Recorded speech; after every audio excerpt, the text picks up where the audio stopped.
اعوذ باللہ من الشیطان الرجیم بسم اللہ الرحمن الرحیم السلام علیکم ورحمۃ اللہ وبرکاتہ۔ سورہ رعد میرے سامنے اور سورہ رعد کی آیت نمبر 23 شروع ہو رہی ہے۔ پارہ نمبر 13 ہے اور رکوع نمبر 9 چل رہا ہے، اور آیت نمبر 22 میں اللہ تبارک و تعالیٰ نے نیکوکار اور فرمانبردار لوگوں کی نشانیاں یا صفات یا کوالٹیز ذکر کی، اور فرمایا کہ وہ پہلی اللہ کے عہد کی پاسداری کرتے ہیں اور معاہدے کر کے توڑتے نہیں ہیں، نماز صلہ رحمی کرتے ہیں اور اللہ سے ڈرتے ہیں، اللہ کے علاوہ کسی سے نہیں ڈرتے، اور آخرت کے دن سے ڈرتے ہیں، اور اللہ کی رضا کے لیے صبر کرتے ہیں، نماز کی پابندی کرتے ہیں، اللہ کے دیے ہوئے میں سے پوشیدہ اور اعلانیہ خرچ کرتے ہیں، اور برائی سرزد ہو جائے تو نیکی سے اس کو مٹا دیتے ہیں۔ یہ چیدہ اللہ تبارک و تعالیٰ نے اہل ایمان کی نشانیاں بیان کی ہیں۔ اور اب جب کسی کو اتنی بڑی اسٹیٹس اور مطلب ڈیفینیٹلی پاس ہو گیا جب، تو اس کو یہ خطابات دیے گئے اور یہ کوالٹیز اس کی بتائی گئی، تو پاس ہونے کے بعد سیٹ بھی چاہیے اور رزلٹ بھی چاہیے ہوتا ہے۔ رزلٹ تو اللہ تبارک و تعالیٰ نے بتا دیا۔ اب یہاں اللہ تبارک و تعالیٰ رزلٹ بتا کے اللہ تبارک و تعالیٰ فرماتے ہیں کہ اولئک لہم عقبی الدار، اور ان کے لیے وہاں ہمیشگی کے لیے اللہ تبارک و تعالیٰ کے پاس گھر ہوگا۔ گھر تو اللہ تبارک و تعالیٰ نے بتا دیا کہ انہوں نے نیک اعمال کیے اور ساری نیک کوالٹیز ان میں پائی گئی، اور اس کے بدلے میں ہر کام انہوں نے اللہ کی رضا کے مطابق کیا، اور اللہ کی رضا سے ہٹ کے کوئی کام سر انجام نہیں دیا، اور مشکل میں آسانی میں ہر حال میں اللہ سے ڈرتے رہے اور اللہ کے احکامات کی پاسداری کرتے رہے۔ یہ اللہ تبارک و تعالیٰ نے فرما دیا، اور رزلٹ یہ بھی کہ جب وہ پاس ہو گئے تو ان کو گھر دے دیا گیا۔ لیکن گھر کی اللہ تبارک و تعالیٰ نے تعریف آگے بیان کی ہے، جو آیت نمبر 23 میں بیان کی جائے گی۔ آیت نمبر 23 میں اللہ تبارک و تعالیٰ فرماتا ہے کہ جنات، ان کے لیے ایسے گھر ہوگا۔ گھر تو اللہ نے فرما دیا، گھر باغات میں ہوگا، ایسے باغات جن کے نیچے سے دودھ، شراب اور شہد کی نہریں بہہ رہی ہوں گی، اور بہت خوبصورت اور بہت آسودہ اور بہت پرمسرت گھر ٹھکانہ ان کے لیے دیا جائے گا۔ یدخلونہا، وہ اس میں بڑی خوشی خوشی داخل ہوں گے۔ دنیا میں مشکلات برداشت کر کے اللہ تبارک و تعالیٰ کی احکامات کی پاسداری کی انہوں نے، اور اب نتیجے کے طور پہ وہ اس گھر کے مالک ہوں گے۔ اور جب وہ اس میں خوشی خوشی داخل ہوں گے تو وہ اکیلے نہیں ہوں گے، بلکہ ان کے آباء و اجداد اور ان کی اولادیں جو نیک ہوں گی وہ ان کے ساتھ ہوں گی۔ میں یہ بات نہیں کر رہی ہوں کہ ہر اولاد اور ہر والدین ان کے ساتھ ہوں گے۔ جو ایمان نہیں لائے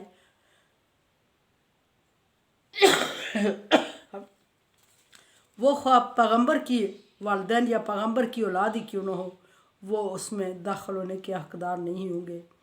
حضرت ابراہیم علیہ السلام کے باپ آزر ایمان نہیں لائے، انہیں اللہ تبارک و تعالیٰ نے جہنم رسید کیا، اور حضرت ابراہیم علیہ السلام سے فرمایا کہ آپ ان کے لیے 70 مرتبہ بھی استغفار کی دعا کریں تو قبول نہیں ہوگی۔ اسی طرح حضور صلی اللہ علیہ وسلم کے چہیتے چاچا ابو طالب، جنہوں نے ہر مشکل وقت میں نبی صلی اللہ علیہ وسلم کی مدد کی اور دین اسلام کو پروموٹ کرنے میں بھرپور کردار ادا کیا، لیکن مسلم نہ ہونے کی وجہ سے ان کی بخشش نہیں کی گئی۔ اسی طرح اگزامپل حضرت نوح علیہ السلام کا بیٹا ایمان نہیں لایا۔ نوح علیہ السلام نے اللہ تبارک و تعالیٰ سے درخواست کی کہ اللہ تبارک و تعالیٰ یہ میرا بیٹا ہے اور تو اس کو جہنم میں ڈال رہا ہے، اس کو طوفان کی زد میں کر رہا ہے۔ اللہ تبارک و تعالیٰ نے فرمایا نوح اگر یہ تیرا بیٹا ہوتا تو یہ تجھ پر ایمان لے آتا۔ وہ ان لوگوں کا ذکر نہیں کر رہی ہوں جو نافرمان ہیں، پھر بھی پیغمبر کی اولاد ہونے کی وجہ سے وہ جنت میں داخل ہو جائیں گے اور ان باغات میں، ان گھروں میں داخل ہوں گے۔ ان کو داخلے کی اجازت نہیں ہوگی جنہوں نے ایمان نہیں لایا۔ اللہ لا تزر وازرۃ وزر اخری، خبردار کوئی ایک دوسرے کا بوجھ نہیں اٹھائے گا۔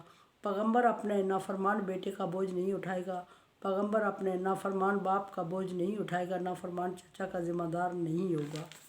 اسی طرح فرمایا کہ وہ جنت باغات میں داخل ہوں گے، اور وہ اور ان کے आबा व अजदाद और उनकी औलादें और उनकी बीवी या जोड़े उनके जो भी होंगे, बीवी या खावन, वो उनकी औलादें, वो जन्नत में दाखिल होंगे बागात में और घरों में, उन घरों में बागात के अंदर जो घर बनाए गए होंगे या जन्नत उनकी मलकियत होगी। और फिर फरिश्तों को हुक्म होगा कि इनको जाके सलाम करें। फरिश्ते अल्लाह तबारक व तआला से हैरत से पूछेंगे कि या अल्लाह, हम तो सॉरी हम तो हमेशा तेरी इबादत करते थे, तस्बीह और तारीफ़ करते थे, ये कौन मखलूक है जिसको सलाम करने के लिए तू हमें भेज रहा है। अल्लाह तबारक व तआला फरमाएंगे कि ये वो मखलूक है जिनको मैंने दुनिया में हर तरह की मुश्किलात में मुब्तला रखा,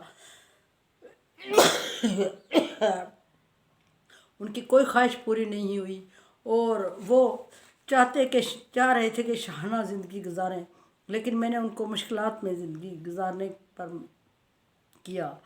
और अब अल्लाह तबारक व तआला फरमाएगा कि मैंने इनको शाना लाइफस्टाइल दे दिया और इन्होंने हर हालत में दुनिया में मुश्किलात के बावजूद मेरे हुक्म की नाफरमानी नहीं की और मेरे हुक्म के ताबे ज़िंदगी गुजारी, और हालांकि मैंने इनको मुश्किल में रखा हुआ था। और फिर अल्लाह तबारक व तआला फरिश्तों को हुक्म देंगे और फरिश्ते आगे दाएं बाएं से हर तरफ से इनके पास जाएंगे बार बार और सलामती करेंगे और खुश होंगे और उनको मुबारकबाद देंगे और उनको कहेंगे कि दुनिया में आपने सब्र किया था तो अल्लाह तबारक व तआला ने आपको कितना खूबसूरत मकाम दिया जिसके सिर्फ आप ही मुस्तहिक हैं। और हर एक दरवाज़े से उससे दाखिल होंगे। अच्छा, हर एक दरवाज़े से मुराद ये है कि जन्नत के बाला खानों में अल्लाह तबारक व तआला ने एक महल तैयार कर रखा है जिसका नाम आदन है बाज़ रवायात के मुताबिक। और वो आदन जो है उसके 5 दरवाज़े हैं और 5 दरवाज़ों पे 5,000 फरिश्ते मुतय्यन होंगे, खड़े होंगे, उनकी ड्यूटी लगी होगी और वो हर एक अंदर जा रहा होगा और अंदर जो बैठे हुए लोग खुशहाल आसूदा और तख्त पोशों पे बैठे होंगे और उनके इर्द गिर्द सर्वस नौकर चाकर की लाइनें लगी होंगी और हर अनवा अक़साम की नेमतें होंगी। और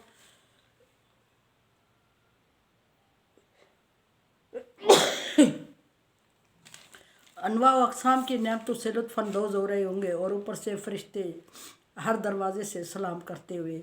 और जो 5,000 फरिश्ता एक दरवाज़े पे होगा उसकी ज़िम्मेदारी होगी कि वो हर को अंदर ना जाने दे, उससे इजाज़त लेके दूसरे फरिश्ते अंदर जाएंगे।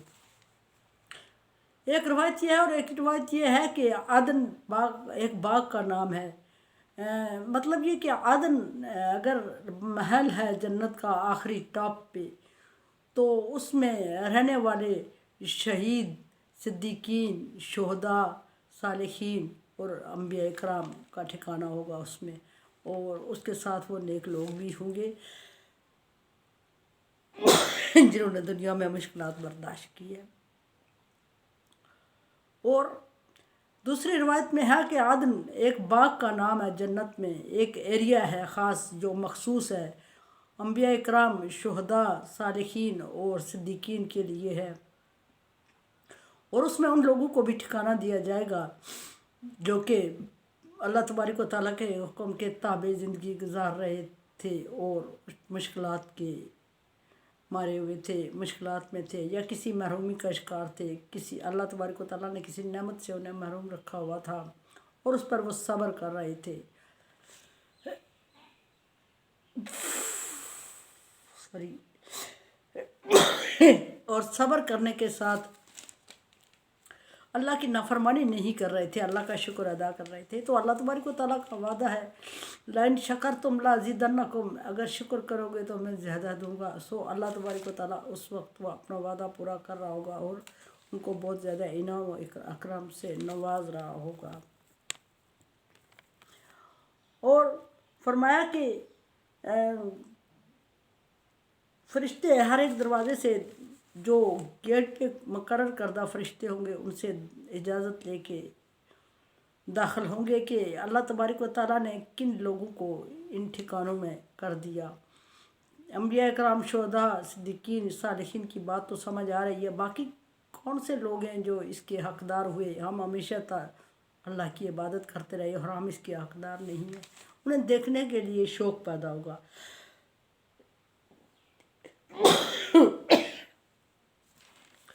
जब उन्हें देखने के लिए शौक़ पैदा होगा तो वो जो गेट पे मुकर्रर करदा फरिश्ते होंगे उनसे इजाज़त मांगेंगे, बार बार जाएंगे, बार बार वो इजाज़त नहीं देंगे, बार बार जाएंगे, फिर इजाज़त लेंगे, फिर अल्लाह तबारक व तआला का हुक्म होगा कि इनको जाने दो। वो देखने के शाइक होंगे और जाके जब देखेंगे तो उन्हें जन्नत में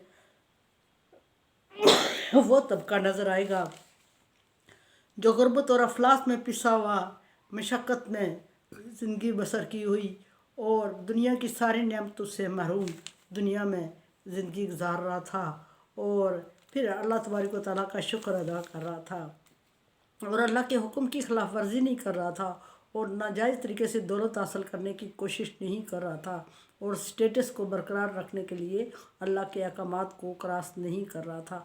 उस किस्म के लोग अंदर बराजमान होंगे तख्त पोशू पे, साथ उनके जोड़े होंगे और साथ उनके अपने अहल व अयाल होंगे जो फरमाबरदार होंगे और साथ जन्नत की हुरें होंगी उनके साथ